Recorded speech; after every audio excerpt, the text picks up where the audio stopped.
Mahigpit na po ang seguridad sa paligid ng Immaculate Conception Cathedral sa Cubao para sa inaabangang Kapuso Royal Wedding ni Ding Dong Dantes at Marian Rivera. At aabot lang naman sa 5,000 bulaklak ang nakapalibot sa simbahan na mismong si Marian ang pumili.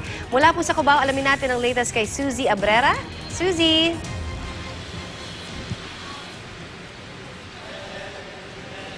Connie, nako, excited na ang lahat dito. Pero actually, marami pa mga paghahandang kailangan gawin dahil mamaya pa ang wedding. Pero dito tayo ngayon sa simbahan para masilip niyo. Napakaganda pala ng simbahan dito. First time ko rin kasi dito sa Immaculate Conception Cathedral dito sa Cubao.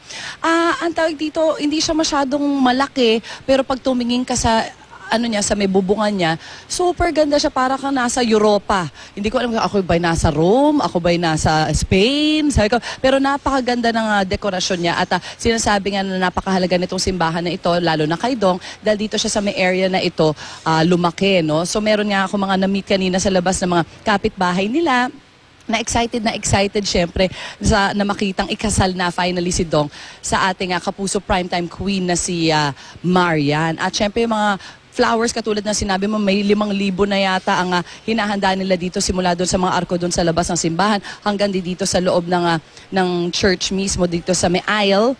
At sinabi nilang niluwagan o nilakihan yung aisle kasi meron siyang meron siyang dito sa marble, makikita mo merong mga itim na line. So ito, ganyan lang actually kalapad yung aisle, pero ginalaw nila or minove nila to the side yung mga pews nila dito para syempre mas malapad yung lalakaran mamaya ng mga entourage. At syempre ni Marian habang siya ay pababa at palakad dito sa aisle. Simple lang yung paghahanda ginawa nila. Merong area dito para sa choir, as usual. Tapos noon mamaya, kumbaga, ang guest presider nila or pinaka-special presider nila ay isang bishop. Meron din siyang special area kung saan siya uupo. Yun, napakaganda. Ayan, papakita namin sa inyo. Yun, si Bishop Honesto Ongchoco.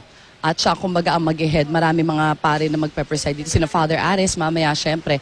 At mamaya, bibigyan pa namin kayo ng mga updates. May mga, syempre, detalye na gusto ng couple siguro na para sa kanila lang ng kanilang mga bisita. So kung ano lang yung pinayagan kami na i-share sa inyo sa moment na ito, yun lang muna papakita namin. Pero mamaya siguro throughout the day, meron tayong mga updates. At syempre, alam nyo naman na excited ng lahat para dito sa ating royal wedding. Kaya magbabalik kami mamaya mula dito sa Cubao. Back to studio.